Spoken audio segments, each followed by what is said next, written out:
Netflix, you don't need cable. Hop on YouTube, welcome to the hood table, where we chop up local and global events vocally.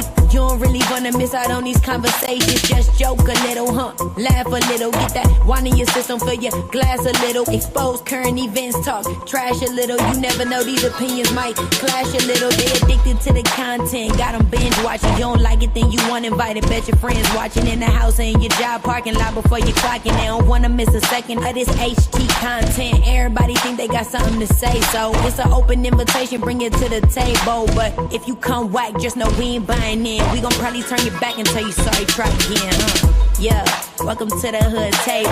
You don't need Netflix, you don't need cable. Yeah, welcome to the hood table. You don't need Netflix, you don't need cable.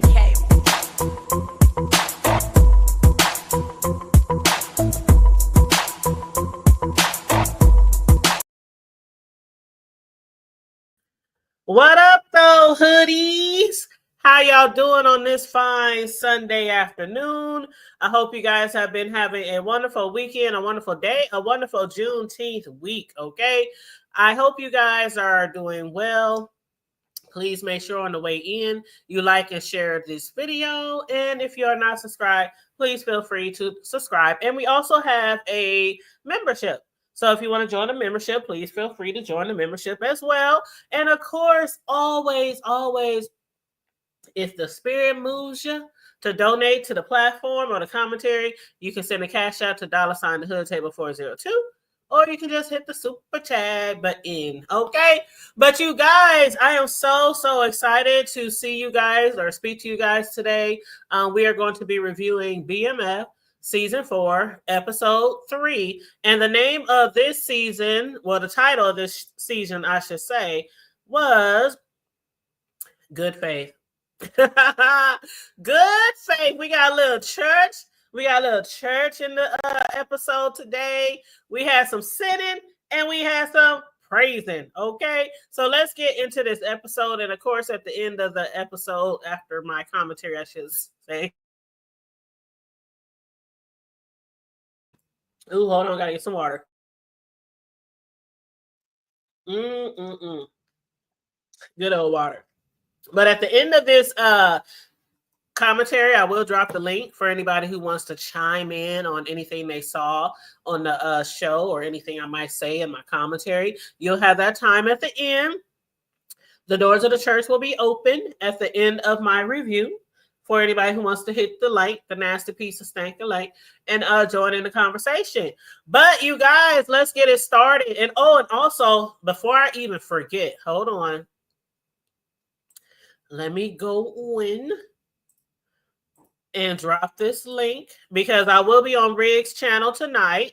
I did drop the link yesterday as well when I did a Diddy review, but I'm going to drop his link. Let's see if he already created the show.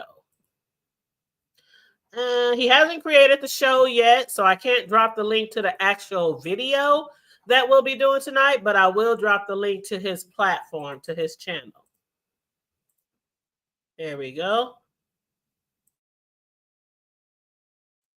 So I just dropped the link to Big Riggs' channel. So please, if you are not subscribed to Big Riggs, please go on over there and support him, our West Coast brother from Cali. The name of his channel is Big Riggs Slaps. And he does shows like 2 to 3 times a week, one of them being with me. We do From the Block to the Hood Table every Sunday, and we go back and forth between my channel and his channel. And tonight will be on his channel, and it's 7 p.m.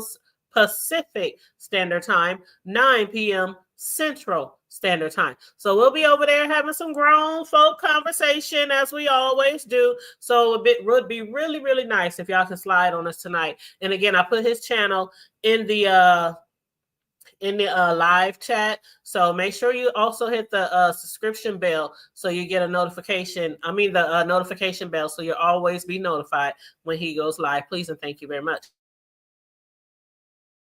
So let's get this party started. Again, the title of this show was Season 4, Episode 3, Good Faith, BMF, Black Mafia Family on Stars. All right. So at the beginning of Episode 3, we saw another throwback scene of Meat, T, and Loco trying to flee Mexico.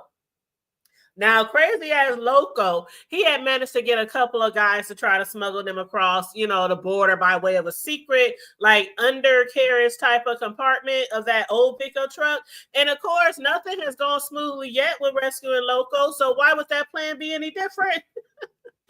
After being discovered by 3 bounty hunters, they had to literally fight for their lives. Now, the last time they had to fight for their lives, that was when they was running. And you remember Misha got bit by a snake. I don't even remember what type of snake it was. Was it a rattlesnake? But anyway, it was poisonous, and Loco had to find some local person to come do some little hoodoo, voodoo, whatever, put some flowers and dust and spit on it or whatever they put on that to heal him. But anyway, the drivers who T didn't see as, safe, or maybe he didn't trust them. He didn't trust them as far as he could throw them. They ended up being very trustworthy. One of the drivers, actually barely holding on from being shot, found enough strength before his last breath to shoot one of the hunters who was about to kill Loco. T, who couldn't bear to, see the thought of the man dying alone, that would probably be me. That would probably be. He just literally saved one of our lives. And they was literally just going to leave his ass there. T sat with him and held his hand until the man took his last breath. He didn't want him to die alone. So he held his hand, sat with him, probably said a little prayer underneath his breath. While he was doing that, Misha Loco was driving off. They was like, come on, nigga. All right, you ain't coming back. They just started driving off and leaving T. T had to run and catch up with them and hop in the back of the truck. And then finally able to continue on with their journey, T came to the realization that something between him and Meech definitely has shifted. He's been feeling this way for a minute, and we've been knowing it too. But what he said was he got into the game on good faith, which is, again, the title of the show. He got into the game on good faith that it will always be them against the world, him and his bro. But he said Meech's definition of us has started to change. Oh, that had been changed, bro. I don't know why he just mentioned that in season 4, episode 3, but that has been changed, okay? I said it before. Even last week that Meech had, I said last week that Meech had stopped creating plans with T. He had stopped formulating a plan with T a long time ago. And after things started really picking up for them, it seemed like Meech, be treating T as a subservient or as a flunky. So much so that T always seemed to be the last one to find out what's going on, or what then already went on, or what is about to pop off. Like, right? Like, especially, okay, Nikki. Nikki with the stolen car. I mean, first off, even with the situation that Meech put their little sister in, I bet if T knew that Meech was planning on buying her a car, T would have probably suggested a new car. Or at least something nicer than that Honda. I mean, for a normal average family with normal average money, a little Honda, a little Escort, a little, Omni Horizon, one of those little cheap ass cars way back in the gap. But they rolling around in Mercedes and Benzes, and I'm not saying that he should have bought her a Mercedes or something like that, but at the very least, to make sure that he bought her a legit car accompanied by legit paperwork. I mean, the only thing Lil Nikki wanted to remember about that night, child, like any other girl, after giving the cookies up, after giving up the goodies for the first time, after breaking her virginity, her vajayjay, to her man, that's all she wanted to remember for that night, before he heads off to college, before she heads off to her own college. But instead, that night was plagued with the night that she spent in jail over a stolen ride and the awful things that her mother said to her. Remember, her mother was about to knock the snot out of her ass, but thank God her daddy stepped in the middle. Thank God for the intervention. Because her mother, boy, she would have had her all over that ground, moving furniture all around the house. But anyway, shit, what up, Kirtland? How you doing? You said no matter what city they go to, Brian. Yes, he will.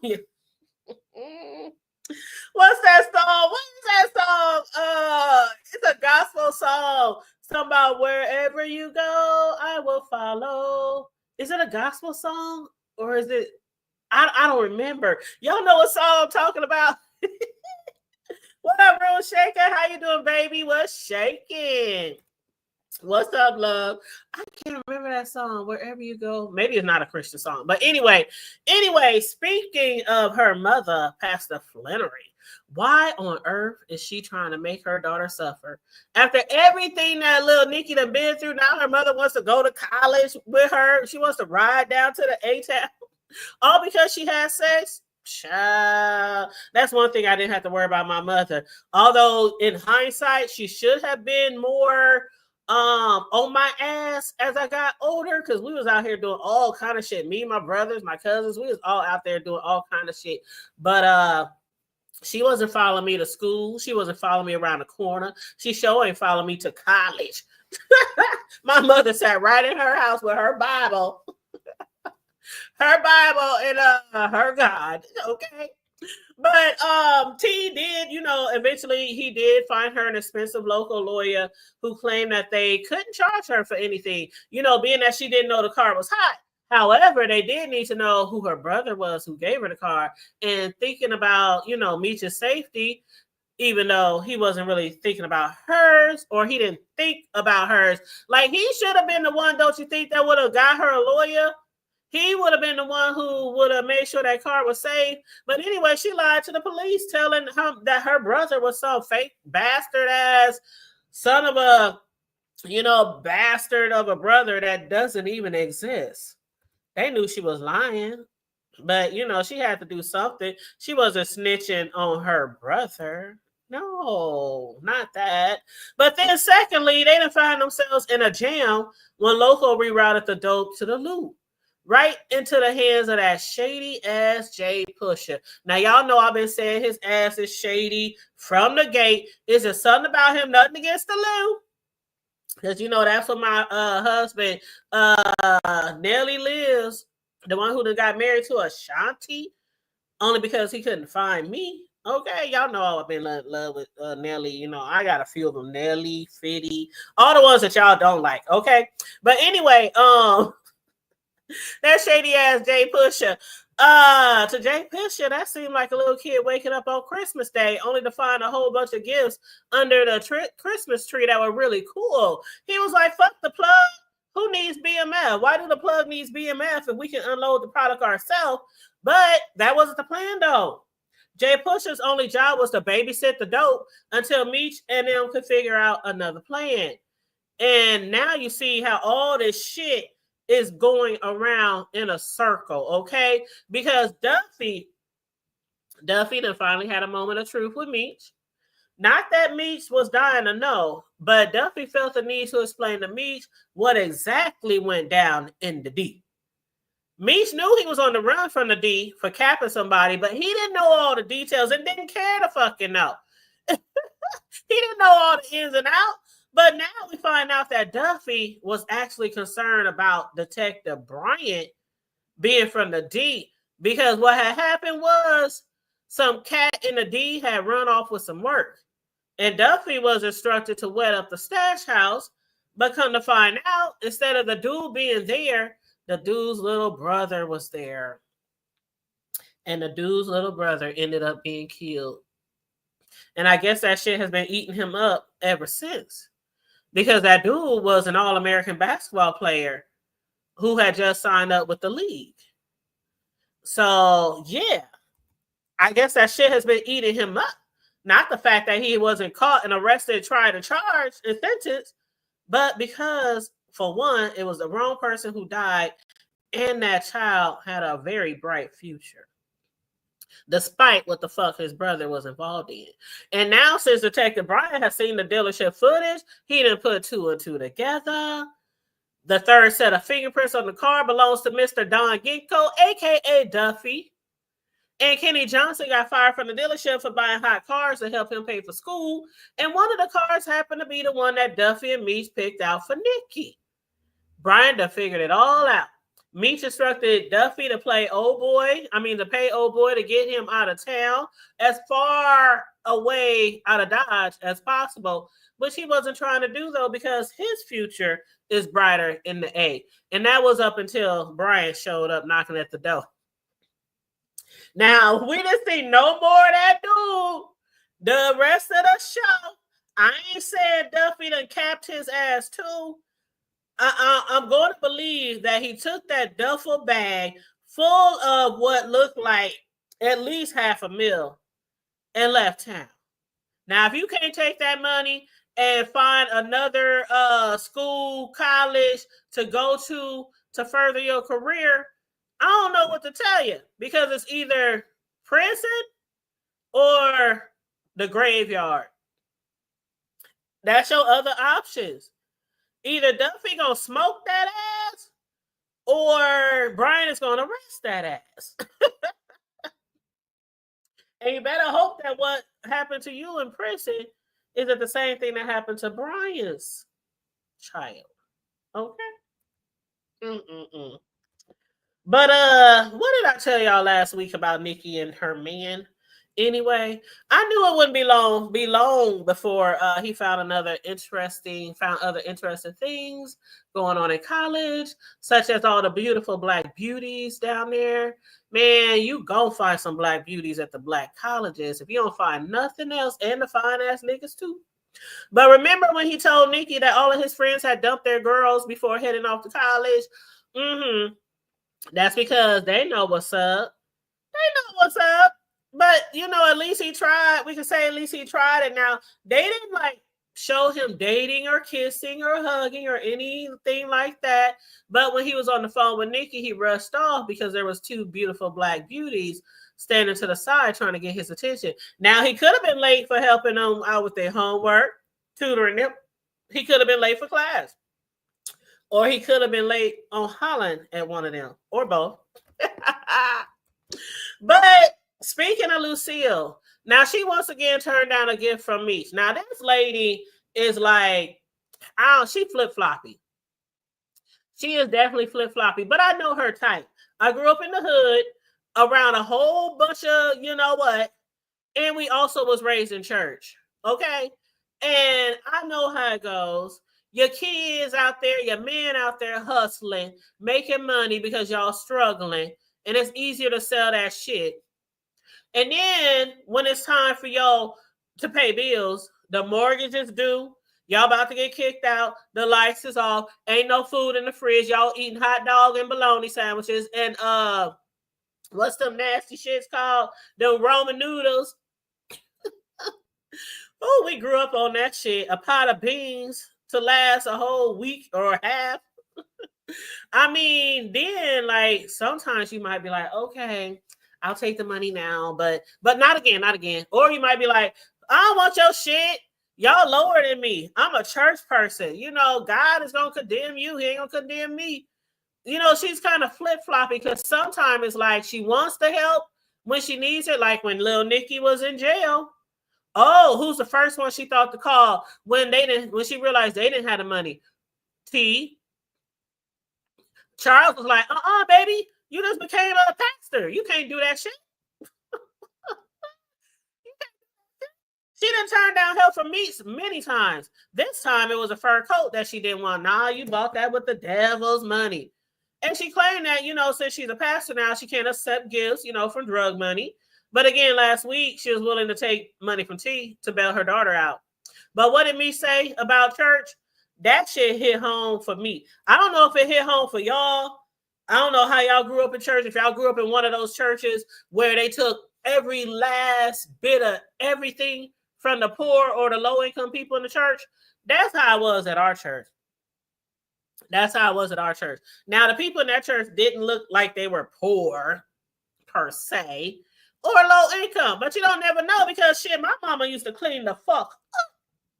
When I say clean the fuck up for church, I mean hair, hats, dress, jacket, stockings, heels, gloves, my mother, makeup. She was like, and we at home sitting in the dark.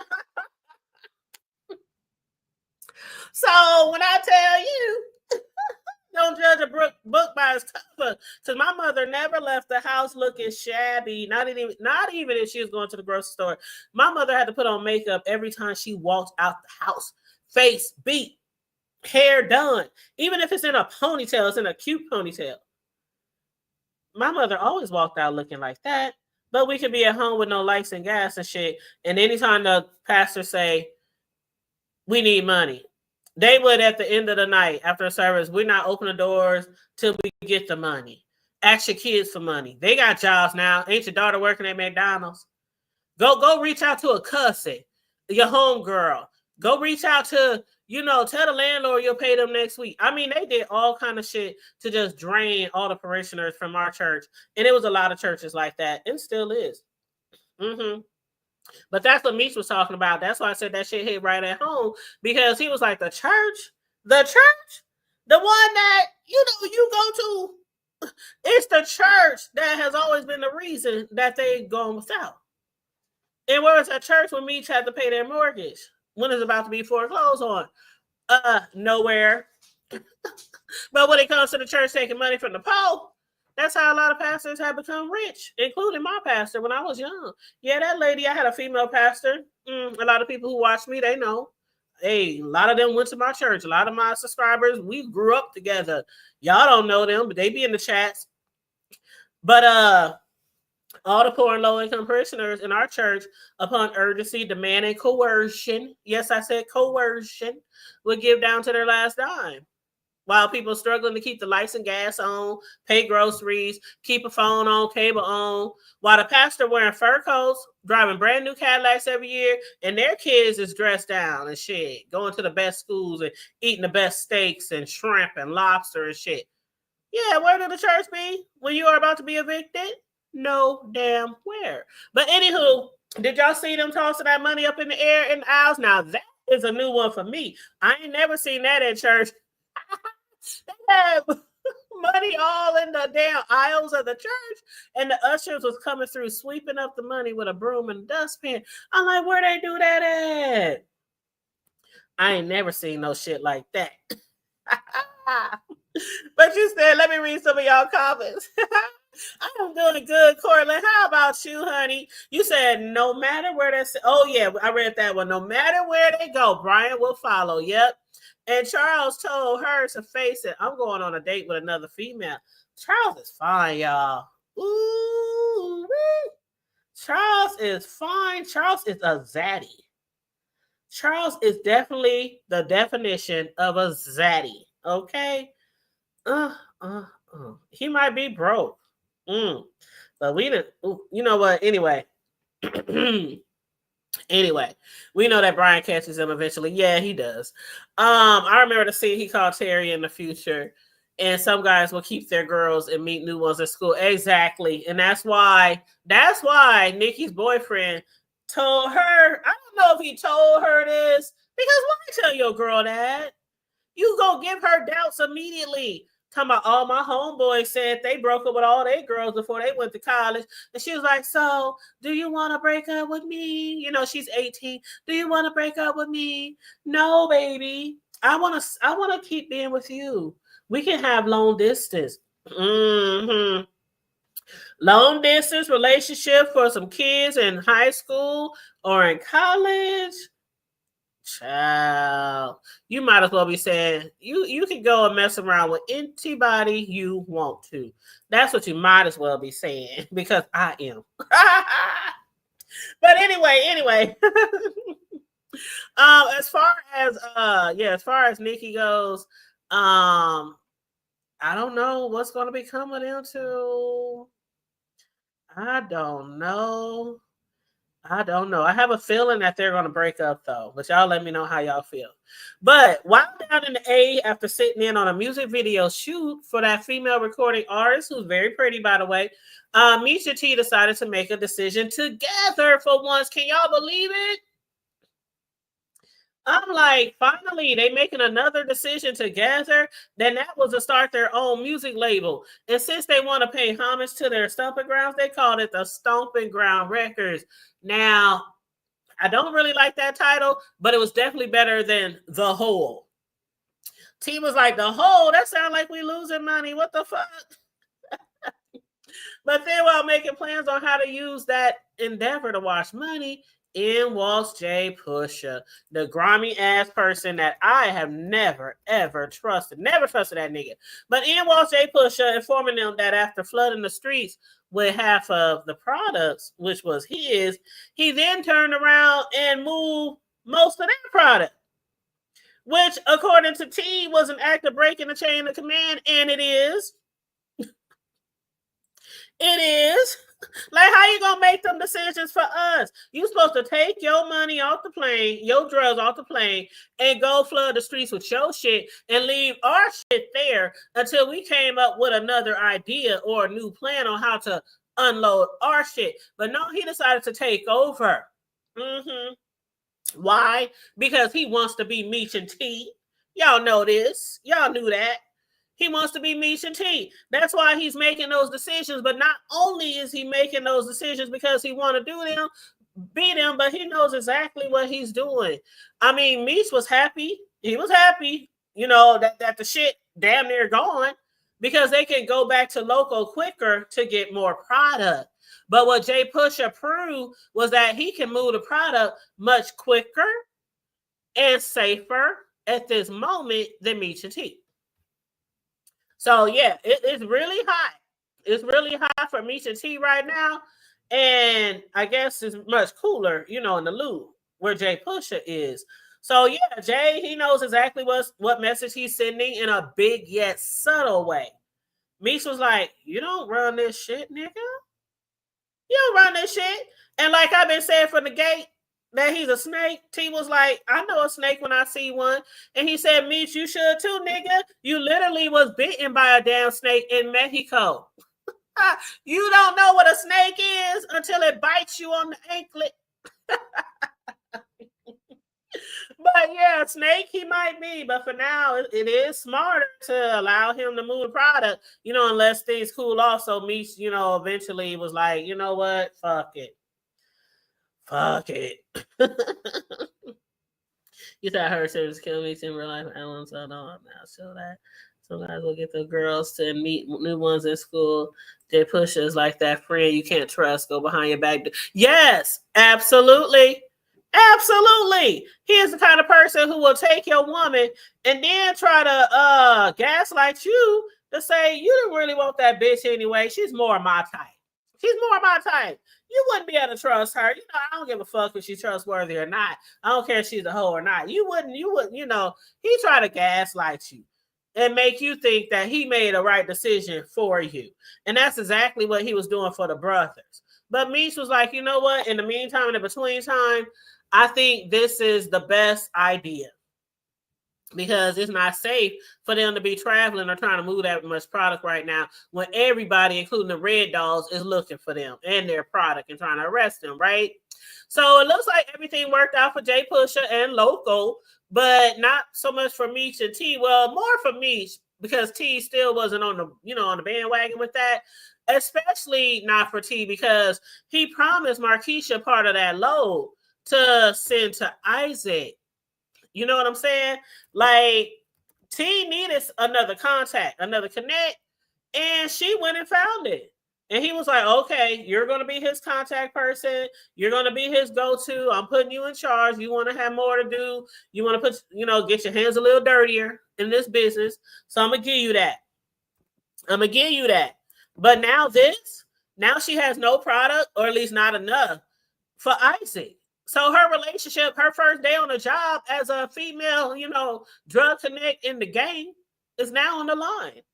And according to her, Isaac isn't the type of person you want to ask for a favor twice. T is like, what's the big deal?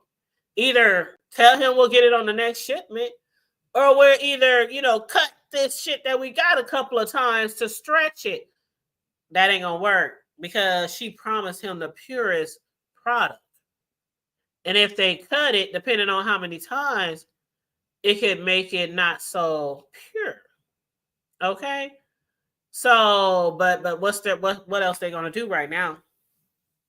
That's the only thing they're gonna do. That's the only resort they got right now. But before they even got a chance to do that, thankfully the T, now T got one eyeball. T got an eyeball and then a glass eyeball, right? So even with one goddamn eyeball, T was able to spot a sting from a mile away. I was like, I know you ain't lying to me in my lovely love voice. Don't tell me that Isaac is working for the Popos. Are you serious? Are you full serious? Like, we know Brian and the Red Dogs is after BMF, but now Isaac is on. Child, I don't know what to say about that one. I don't know what to say. And we didn't catch, the next scene of that. I'm sure it'll be on the next episode. But T and her drove off. He, of course, thinking she'd have set him and his brother up. And yeah, she was like, this is my new shit. This is my first day. My name on the line. I could get in trouble too. Why the fuck would I set your ass up? Was she trying to set him up or not? Did she really know about the sting or not? I don't know. Y'all let me know. I don't think she did, but I don't know. But for a while now, Meech has been making most of the big decisions without including his brother. So T and Markeisha figured, fuck it, it's time for T to return the favor. T was like, okay, go ahead. Have Jay Pusha unload their product for now. And what he did in turn was contact B. Mickey. Now, I knew eventually B. Mickey would come back in the fold. He didn't contact him necessarily to bring him back into the BMF family, but because not only does B. Mickey have something to prove, so does T. T has something to prove to his brother Meech, and B. Mickey has something to prove to the BMF family. And B. Mickey's family is literally on the line. He loves his daughter very much. He loves his girl very much.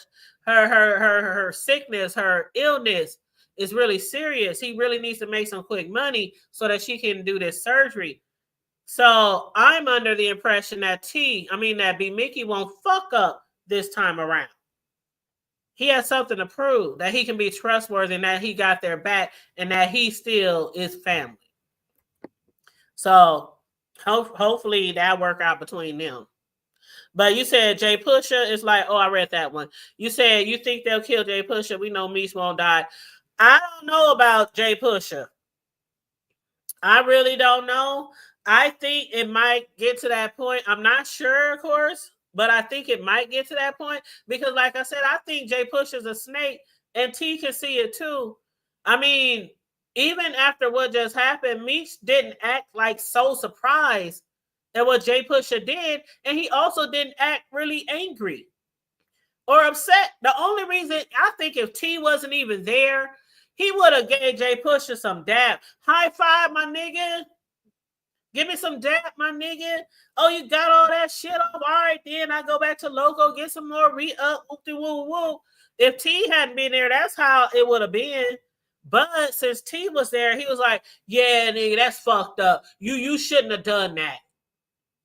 You was out of line. That's how it would have went if T wasn't there. So, yeah. And did you watch? Yes, I watched The Wire like 2-3 times all the way through. I love The Wire. I love The Wire. Yes, and that is where Jay Pusha is from. I love The Wire. Mm-hmm. You said it's the same thing that Marlo did to Prop Joe. Yep, absolutely. I like Marlo too. I like a lot of the characters from The Wire. I like Snoop. I mean, I thought Snoop was cool as a motherfucker, but Marlo, I thought he was just, I don't know. Even though he had the most evil, darkest eyes, I don't know. I thought it was always something about him that I just really, his dark chocolate self. Child. Don't let me get started. Maybe that's why I used to really watch the show because, okay, anyway, back to the current show. But yeah, so he was like, go ahead, have Jay Pusha unload the product. He went and got B Mickey. Hoops, on the other hand, wasn't really feeling that. He was like, you trust this nigga after everything that went down with him? He felt like T, if he would have selected anybody, it would have been Hoops, because Hoops has been supremely, like, really, truly loyal to T and the family. And he thought that he would be the next in line. But according to T, Hoops is not disposable. That's my boy. You my boy. You know what I'm saying? If it couldn't get any tighter if he was blood. And if the body starts to drop, he'd rather be Mickey than Hoops. I can feel him on that. But I don't know. I feel like Hoops probably should have been moved up, somehow. I don't know. Do you think Hoops is not smart enough? Do we think Hoops is not capable enough? He's not savvy enough? I don't know. What y'all think? Why y'all think Hoops hasn't elevated in the organization more than he has? I don't know.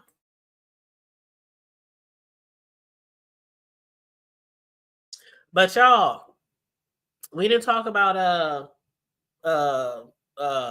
what's his name? Damn it. What's his name? Charles. Charles. We didn't talk about Charles. Okay, what do y'all think about Charles? Okay, now he did tell Lucille, his ex-wife, his baby mama, Pastor Flannery, that he's about to start dating again. But while at his son's diner, he ran into a waitress named Cecilia, aka Cece.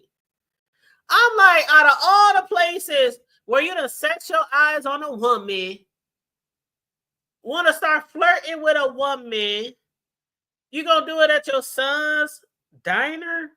Isn't that a little too close for home, Charles? Charles. Daddy, why you want to fuck with some female that work at my motherfucking job, my business, my restaurant? I don't know. I didn't like that shit. I don't know where that relationship is going to go. I don't know if that's really going to be his new love interest, if it's going to turn out to be something serious. But I was like, damn, you could have picked somebody maybe at your job, shit, even though you ain't supposed to eat where you shit, but still, he's damn near still eating where he shits. That's his children's restaurant. I don't know how his kids are going to feel about that either. I don't know. What do y'all think? Maybe I could be looking too much into it, but I don't know. I was just like, ain't that some shit? But at least he had the decency to let Lucille know. He even told her that I met a woman. He even told her her name. He even told her where he met her. Now, at first, Lucille tried to act all hard and shit, like she don't care. Like she don't give a damn. He was like, I met someone. She was like, okay, good for you. You're grown. We're divorced. And what? Then she said, what's her name? Like all that, you want to know what's her name? Because you jelly. You jelly. Because the nigga that you was fucking with on the side happened to be engaged to a woman for the last 2 years. So he kind of used your ass to just get his rocks off while he was working out of town. Mm-hmm. And you thought that was really going to turn into something. And she was trying not to even go that route because she was still married at the time. And she felt like she was betraying not only God, but betraying her church, betraying her family, betraying her vows. And she just got used up. But at least he had the decency, to tell her who she is. And she's still acting like, oh, it's no biggie. It's no biggie. But yeah, he got a right. He's single. He's single. He got a right to go out there and start dating. But Lucille keeps saying no to everything. Well, they divorced now. It's legal now. They are legally divorced. So she can now do what she want to do. She can even go back to that doctor who was pretending like he was single. Or she could, meet somebody else. Now, what I thought was going to happen, because y'all know Lucille can be she can be, I don't want to say a little. She can be really flirtatious sometimes when she wants to be. Mm-hmm. And she's very pretty, very beautiful. And when she went to that church down there in the A, and ran up on the pastor. I don't know. It was the way she was walking towards him, her whole demeanor, like the whole. I don't know. I thought she was going to flirt with. I don't know. It just seemed kind of crazy the way she approached him. Like, was she interested with him? Was she attracted to him? I don't know. She was attracted to Pinky. That's what I was thinking. Y'all know Pinky. Woo! Child, y'all know Pinky from Friday.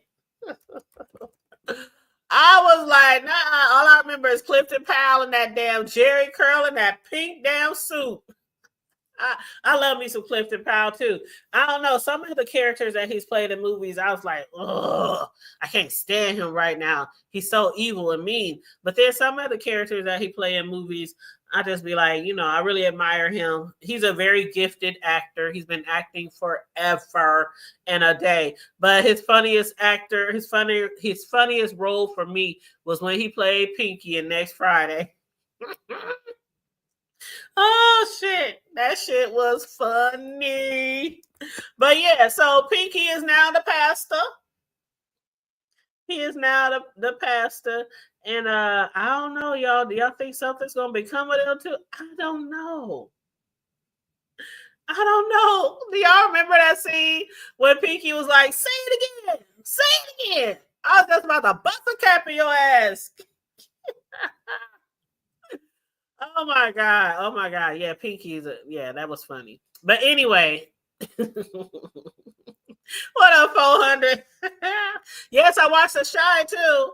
I was doing reviews on The Shy. I haven't got back into The Shy this season though.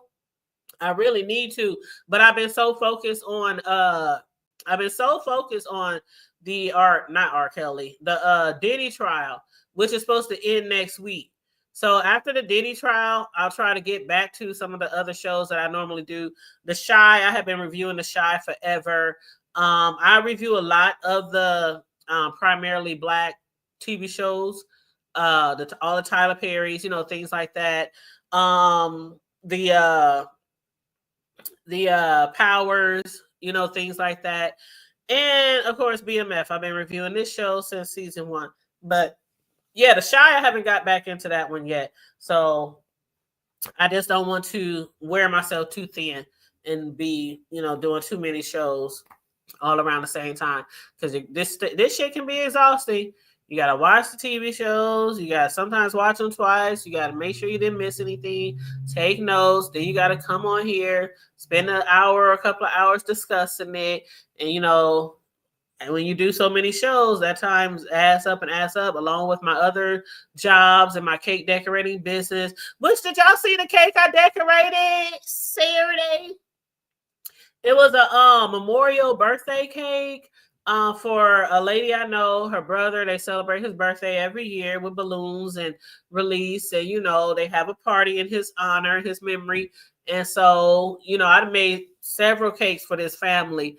And they came to me again to make his memorial cake. So I posted the pictures yesterday on my community wall and on my Facebook and on my IG. But yeah, it turned out to be a really nice cake. They loved it. But yeah, Dallas Cowboy theme cake, sheet cake that I decorated. So yeah, if you want to check that out, it is on my community wall. But let's see. You said, did you watch cool. Oh, let me drop the link just in case anybody wants to talk about anything that happened on the show. Hold on, copy. Okay, so you have a few minutes if you want to jump on the link and discuss the show with me.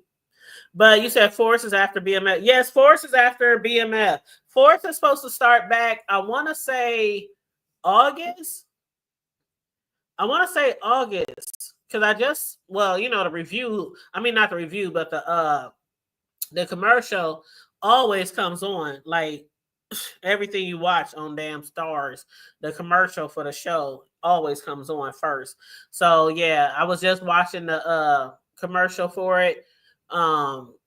And I think it said August.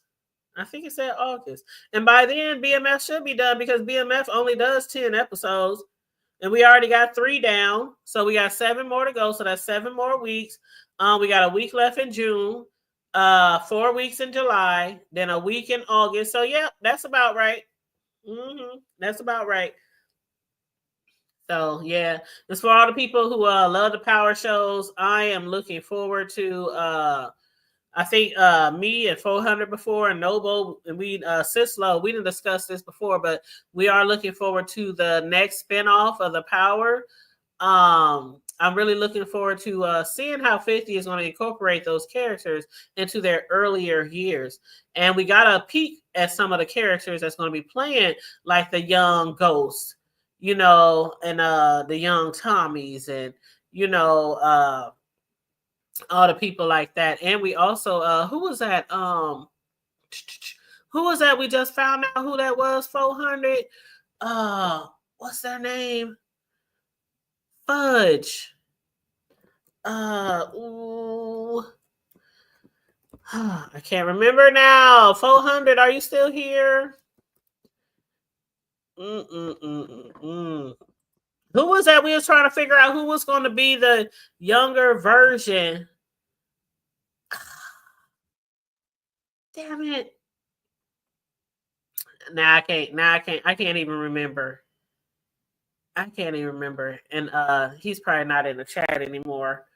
But yeah, so anyway, the last episode of Raising Kanan, it gave us a lot of insight. Thank you, Cortland Breeze. Thank you. See, that's why I love you guys. Because when I can't remember shit, y'all be on it. Thank you so much, Breeze. We found out who was going to play Breeze. I was like, whoo, when that shit hit the fan, I was like, over here, like, oh my God, that's who Breeze is. Oh my God, that's who Breeze is. Because we all thought, well, I ain't gonna say we all thought, some of us thought that Breeze was gonna be this person who was like a mentor type of person, like the entire time, not somebody who was really involved in the drug gang or the criminal enterprise or anything like that. And we come to find out that's Pops and their nephew. So he is very well amongst like the drug dealers and the gangsters and the murderers and shit like that. So it's really going to be interesting to see how he goes from that to become who we knew to be as Breeze in the original Power. So I'm looking forward to that. Yeah. You said Kanan was in line, but Ghost sent him to prison. Yep. Ghost said he killed him to be the boss. Yeah, this is going to be good. I cannot wait. It's like it's taking forever, though. But I know that we probably have to either finish the rest of this shit, finish the rest of Raising Kanan, or maybe he'll incorporate the shows together. I don't know. I hope he don't do that. Like what Tyler Perry did with Ruthless and The Oval. Had both of the shows going at the same time. I hope he don't do that. But either way, I'm sure it'll be great. But anyway, that's all I got, you guys. I'm about to get my butt off of here. And I'm just relax and enjoy the rest of my day because, again, I'll be live tonight on Big Ridge channel. And on Big Ridge channel, we're going to be discussing some topics, about relationships, okay? So I want you guys to make sure that you check out Big Riggs if you guys aren't already subscribed to him. He has some really great shows. He's into cars and things like that. He lives in Western Cali. He's into cars. He's into music, beats, and things like that. But he also has some really great shows that he has over there.